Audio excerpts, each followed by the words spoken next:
Kim Pao movie. Iniiwas nga ba sa showing ng Captain America kaya na-move ang playdate nito?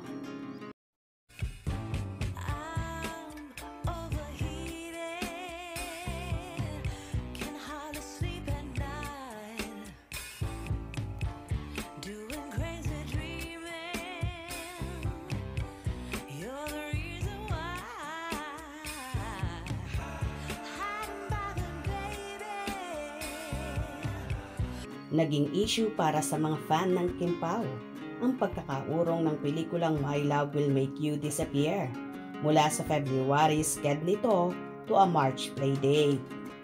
Katunayan, hindi ito nagustuhan ng kanilang kafanihan, lalo pat sabik na silang mapanood ang first big screen team up ng kanilang mga idolo. Nadawit pa sa kontrobersiya si Catherine Bernardo na umano'y mas pinapabura ng Star Cinema over Kim Chiu. Lately naman naging malinaw na ang pumalit sa slot nito ay ang balik-tambalan ni na Marvin Agustin at Chulina Magdangal na ex-lovers. Bukod dito, may makikiamot rin sa nasabing Valentine's Playdate na isang indie film na pinagbibidahan ni na Beauty Gonzalez at J.M. de Guzman.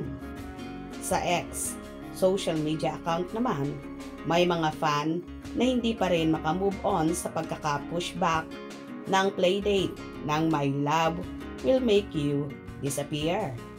Paano naman kasi yung mga OFW na fanay ng Kim Pao ay may balak na palang umuwi ng Pinas sa araw ng mga puso para suportahan lang ang nabanggit na romantic comedy fantasy ng Kim Pao.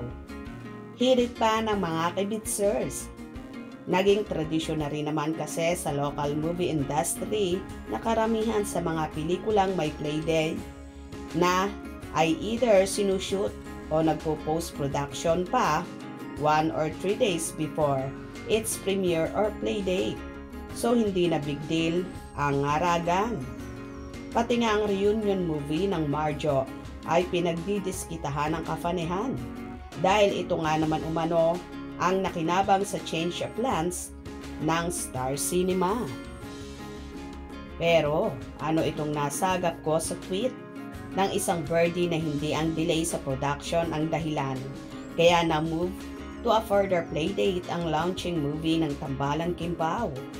Ang dahilan umano ay iniiwas ng nabanggit na film production arm ng ABS-CBN ang Kim Pao sa playdate ng Captain America na makakatunggali nito sa box office.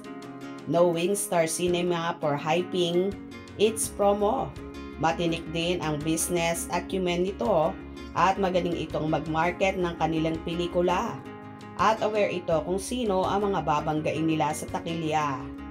Sa kaso ng mga certified blockbuster nito tulad ng Hello Love Again ng Kat Den at maging ng Unhappy for You ng Just Leah. Walang mabigat na Hollywood o foreign film na katapat ang mga ito. Kaya malaking bagay na tumabo ang mga ito sa takilya. Anyway, bukas naman ang pahinang ito sa panig ng Star Cinema hinggil sa issue. Kayo ba naniniwala sa mga lumabas na bali-balita na iniiwas lang ang Kim Pao movie sa higanteng Captain America na makakatunggali sa naturang Valentine's Day? Hope you enjoyed. Please subscribe for more info.